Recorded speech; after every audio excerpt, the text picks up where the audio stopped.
작은 자녀들아, 지금이 마지막 때임이라. 너희가 적그리스도가 온다고 들은 것 같이 이제 많은 적그리스도가 나타났으니 이것으로 우리가 마지막 때임을 아느니라. 요한일서 28. 우리는 불안한 시대에 살고 있습니다. 충격적인 뉴스, 도덕적 혼란, 진리의 왜곡, 위기에 처한 정부들, 거의 보이지 않게 준비되는 글로벌 시스템들. 이 모든 것이 성경에 예언된 더 큰 무언가를 가르치는 듯합니다. 최근 저명한 목사 존 메가더는 적그리스도가 아직 공개적으로 나타나지 않았지만 그의 시스템은 이미 완전히 작동 중임을 보여주는 문서와 증거들을 공개했습니다. 이 영상의 목적은 공포를 조장하는 것이 아니라 여러분의 영적 각성을 돕는 것입니다. 하나님의 말씀의 빛 가운데 마지막 때의 징조들과 적그리스도의 영이 이미 세상에서 어떻게 작동하고 있는지 함께 성찰해 봅시다. 이것을 이해하는 것은 마지막 날에 굳건히 서고 신실하며 깨어있기를 원하는 모든 그리스도인에게 필수적입니다. 예수님은 마태복음 24에서 분명히 경고하셨습니다. 거짓 그리스도들과 거짓 선지자가 일어나 큰 표적과 기사를 보임으로 가능하면 택하신 자들도 미혹하리라. 이는 마지막 때의 속임수가 매우 정교하게 이루어질 것이며 영적 분별력이 없으면 많은 사람들이 속을 수 있음을 의미합니다.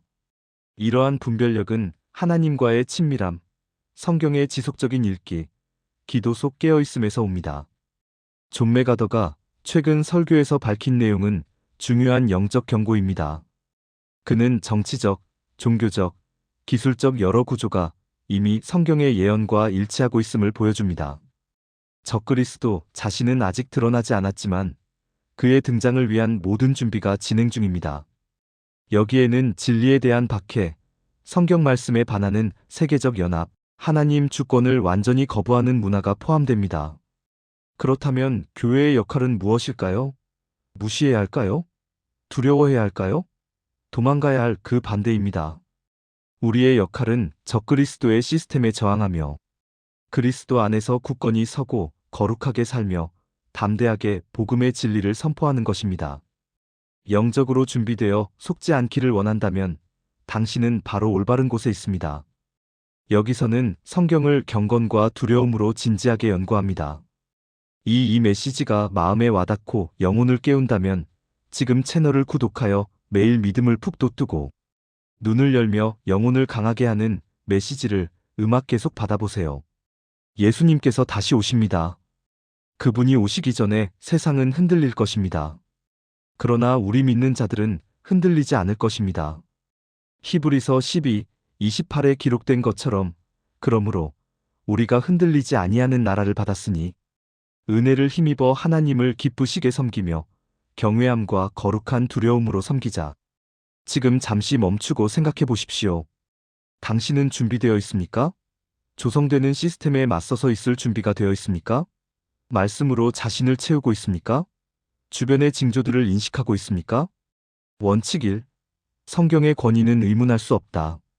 존 메가더가 한 번도 흔들림 없이 주장해온 깃발이 있다면 그것은 바로 하나님의 말씀의 절대적 우월성입니다.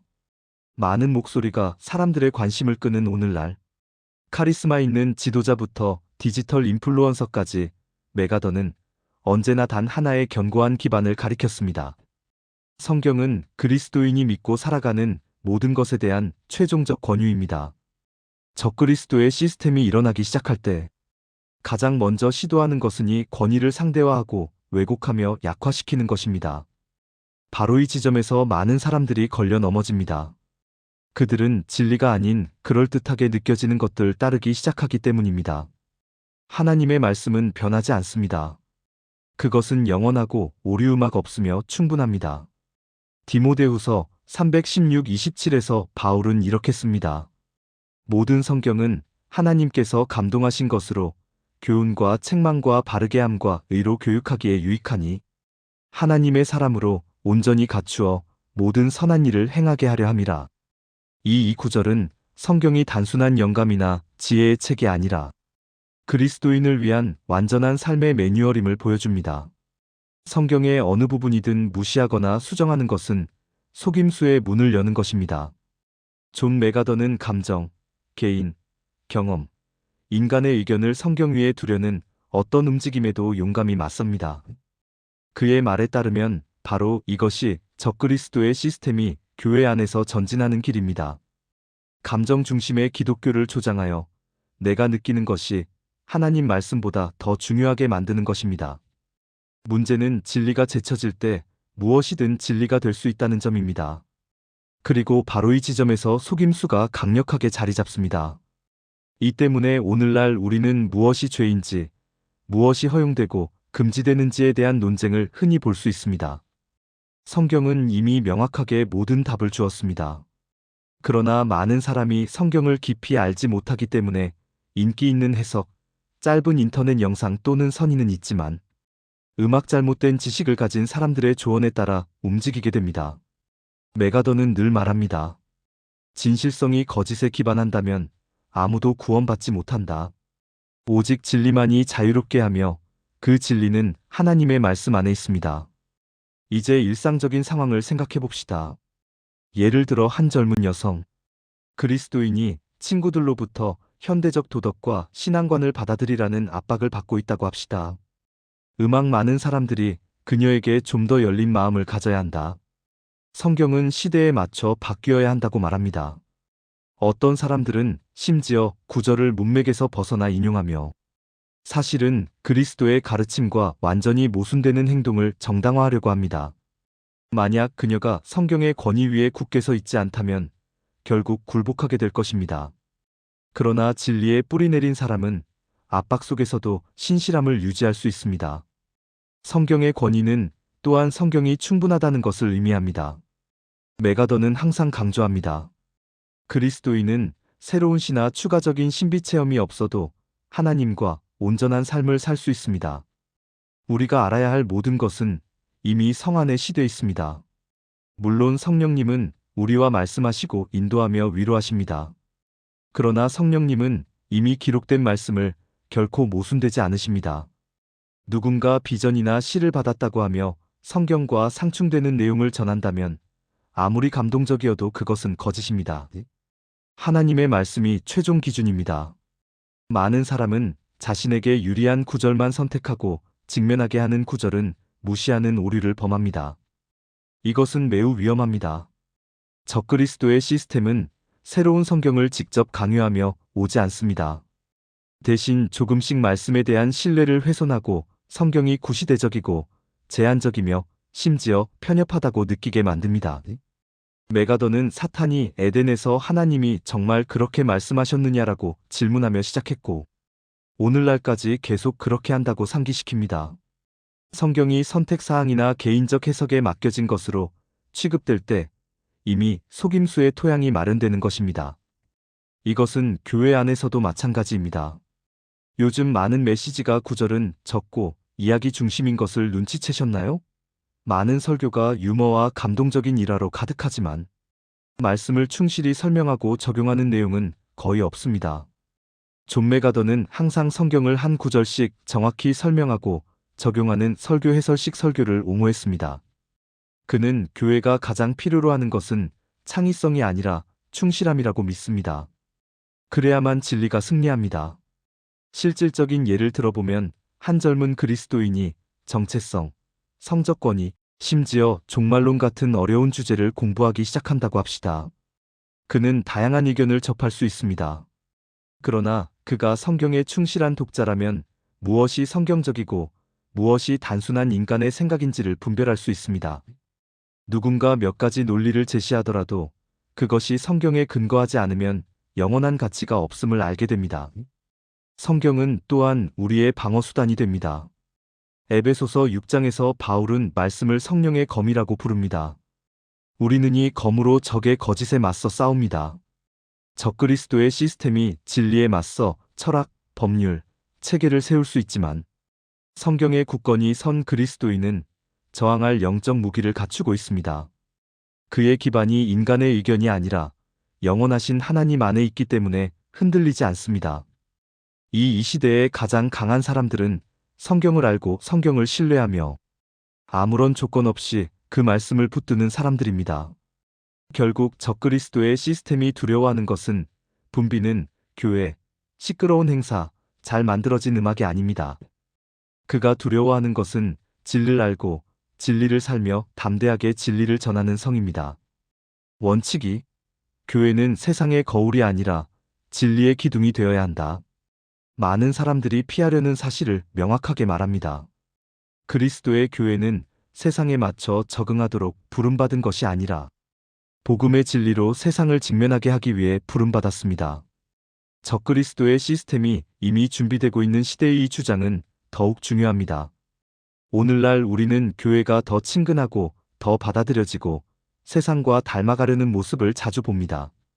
하지만 교회가 세상을 모방하여 세상을 끌어들이려 할 때 교회는 정체성, 권위, 사명을 잃게 됩니다. 디모데전서 35에서 바울은 교회를 진리의 기둥과 터라고 말합니다. 이는 교회가 진리를 붙들고 진리를 보호하며 진리가 왜곡되거나 버려지지 않도록 해야 함을 의미합니다. 현대 교회가 받은 가장 큰 부르심은 주의가 모두 어둠 속에 있더라도 빛의 등대처럼 굳건히 서는 것입니다. 문제는 오늘날 많은 교회가 하나님보다 사람을 더 기쁘게 하려 한다는 점입니다. 이렇게 되면 회개 없는 포용, 거룩함 없는 영성, 순종 없는 믿음을 가르치는 적그리스도의 시스템에 취약해집니다. 음악 세상은 이미 이러한 사고방식으로 형성되고 있습니다. 관용에 대한 압력이 점점 커지고 있습니다. 성경을 기준으로 옳고 그름을 말하면 더 이상 허용되지 않고 오히려 편협하다는 비판을 받습니다. 일부 교회들은 이를 어떻게 대응하고 있을까요? 굳건히 서기보다 목소리를 낮추고 신학을 바꾸며 문화를 만족시키기 위해 성경을 재해석합니다. 이를 음악 조용한 배교라고 부릅니다. 신앙을 공개적으로 부인하는 것은 아니지만 사랑과 시대적 적합성이라는 가면을 쓰고 진리에서 서서히 멀어지는 것입니다. 이것은 매우 실질적으로 적용됩니다. 일부 지도자들이 죄, 지옥, 심판, 회개와 같은 주제를 피하는 방식을 생각해 보십시오. 그들은 긍정적인 것, 하나님의 사랑, 희망에 집중하고 싶다고 말합니다. 물론 하나님은 사랑이시고 희망을 주십니다. 하지만 동시에 공의로우시고 거룩하시며 회개를 요구하십니다. 메시지의 한 면만 전하면 진정한 복음을 전달하는 것이 아닙니다.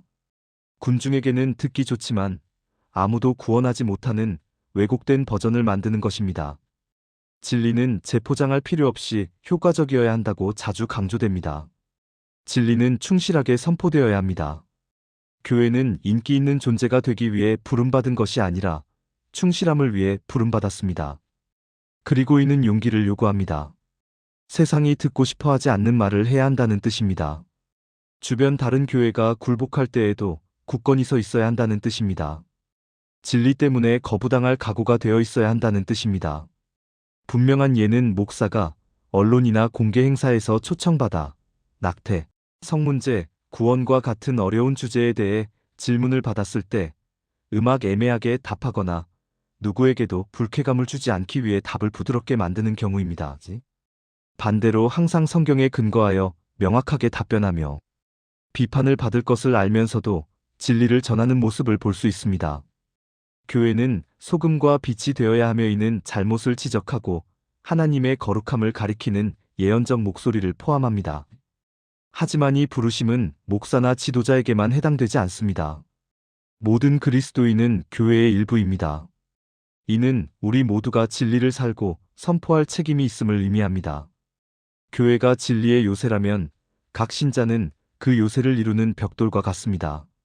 잘못을 보고 침묵하거나 갈등을 피하기 위해 죄를 받아들이거나 받아들여지기 위해 세상에 섞인다면 그 기둥을 약화시키는 것입니다. 현실적인 상황을 생각해 보십시오. 그리스도인이 직장이나 학교에서 자신의 신앙에 반하는 행사나 관습에 참여하라는 압박을 받을 때입니다. 그것은 강요된 이념일 수도 있고 성경의 가치와 반대되는 축하 행사일 수도 있으며 단순히 잘못 앞에서 침묵하라는 요구일 수도 있습니다. 이 순간에 스스로 물어야 할 질문은 나는 여기서 그리스도인의 대표자인가? 아니면 그냥 맞춰 살려는 사람인가입니다. 교회가 강한 기둥이 되려면 각 그리스도인이 대가를 치르더라도 확신을 가지고 진리를 살아야 합니다. 교회가 대중의 취향에 맞추어 변형되는 위험도 경고합니다. 예배가 점점 공연처럼 변하고 메시지는 점점 피상적이며 오락과 체험에 지나치게 집중하는 현상입니다. 이는 진리를 인기와 바꾸어 버린 교회의 신호입니다. 더 큰 위험은 교회가 자신도 모르게 적그리스도의 시스템 일부가 될 수 있다는 점입니다. 이미 세상에 저항하지 않고 단순히 반영만 하기 때문입니다. 그러므로 오늘날 그리스도인에게 주어진 부르심은 명확합니다. 교회의 적극적인 일원이 되어 진리를 지키고 성실하게 참여하며 신앙의 소비자가 되기를 거부하는 것입니다. 교회는 공연이 아니라 제자들의 공동체입니다. 지역교회가 강할수록 성경의 굳건히 서 있고 그리스도 중심이며, 세상과 분리된 교회일수록 사회를 지배하려는 악한 시스템에 맞서 더 큰 저항력을 제공합니다. 약한 교회는 적그리스도의 가장 큰 동맹이고 강한 교회는 그의 가장 큰 장애물이다라는 말처럼 우리는 어느 쪽에 설지 결정해야 합니다. 살아있고 진실하며 흔들리지 않는 교회의 일부가 되어 말씀을 타협하지 않고 문화에 굴복하지 않으며 세상 앞에서 굽히지 맙시다. 원칙 3. 영적 분별력은 필수적이다. 끝날 때의 일들에 관한 설교에서 반복적으로 강조되는 주제 중 하나는 영적 분별력의 긴급한 필요성입니다. 외부의 박해나 사회적 도덕 붕괴보다 더 위험한 것은 교회 안에서 발생하는 속임수입니다. 따라서 분별력은 선택적 은사나 경험 많은 신자만의 능력이 아닙니다. 모든 그리스도인은 예외 없이 이미 세상에서 작동 중인 속임수의 영에 휘둘리지 않도록 날카로운 영적 눈을 길러야 합니다. 성경은 적그리스도가 올 것을 분명히 경고하지만 그 이전에도 그의 시스템은 이미 음악 작동하고 있음을 보여줍니다. 이는 는 거짓 사상, 철학, 신학, 성경 왜곡, 그리스도 없는 영성을 중심으로 사람들을 결속시키는 에큐메니즘을 포함합니다. 데살로니가후서 27에서 바울은 불법의 음악 비밀이 이미 역사한다고 말합니다. 이는 불법의 사람이 나타나기 전에도 적그리스도적 시스템이 이미 은밀하게 형성되어 사회, 제도, 사람들의 사고방식을 조영하고 있음을 의미합니다. 분별력은 성경과 불가분의 관계임을 항상 강조합니다. 성경에 깊이 뿌리내리지 않고서는 거짓과 진리를 구별할 수 없습니다.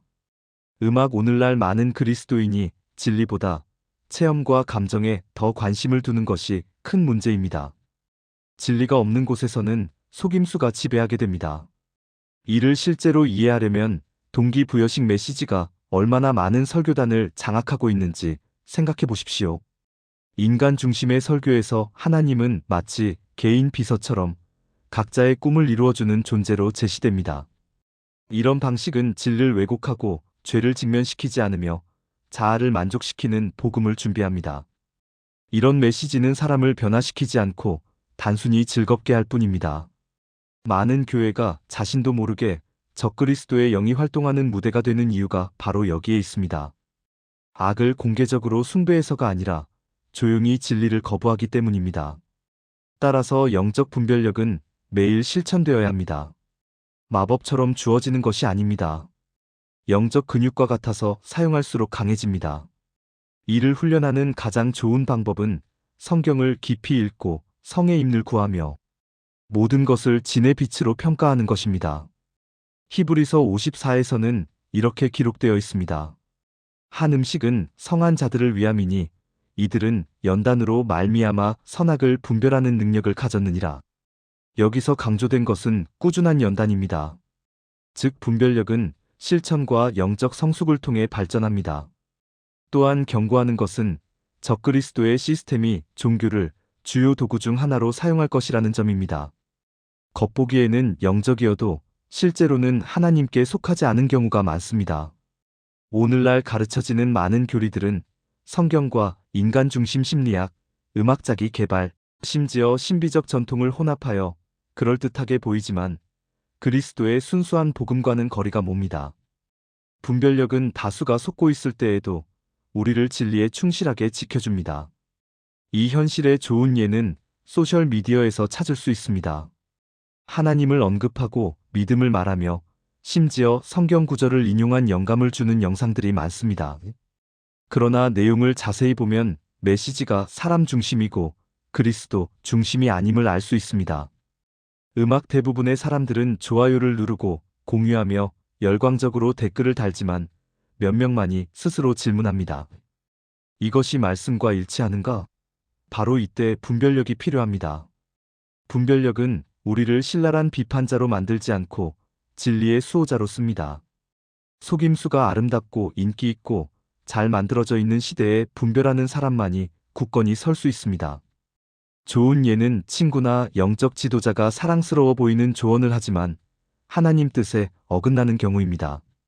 예를 들어 당신은 행복할 자격이 있으니 어떤 계명을 어기더라도 마음 가는 대로 해도 되라고 말할 수 있습니다. 분별력이 없다면 이 조언을 하나님께서 주신 것처럼 받아들일 수 있습니다. 그러나 분별력이 있다면 성령께서 이렇게 상기시킬 것입니다. 마음은 속이기 쉽고 진정한 행복은 지금 좋게 보이는 것을 행하는 것이 아니라 주님께 순종하되 있다. 분별력은 또한 교리적 유행에 휘둘리지 않도록 보호합니다. 일부 교회의 새 이름, 현대적 방법, 기적적인 약속과 함께 들어오는 유행을 경계해야 합니다. 이러한 실천들은 감정적으로 흥미로울 수 있지만 성경으로 검토하면 무너집니다. 분별 있는 그리스도인은 감정에 따라 움직이지 않고 성경적 확신에 따라 행동합니다. 이미 영적 눈이 열려 진리와 겉모습을 구별할 수 있기 때문에 쉽게 영향을 받지 않습니다. 마지막으로 영적 분별력은 성령께서 우리 안에서 역사하고 있음을 보여주는 증거입니다. 성령께서 진리를 깨닫게 하시고 성경을 밝히 비추며 무엇이 잘못되었는지 경고하십니다. 하나님께 가까이 나아갈수록 우리는 그분의 음성에 더 민감해지고 적의 거짓으로부터 더 보호받게 됩니다. 적그리스도의 시스템은 현실이며 이미 우리 가운데 있지만 분별하는 하나님의 백성은 굳건하고 확신 있으며 흔들리지 않습니다. 원칙 4. 그리스도에 대한 충성은 반대 속에서도 용기를 요구한다. 오늘날 진정으로 그리스도를 따르는 것은 점점 더 큰 용기를 요구합니다. 이는 우연이 아닙니다.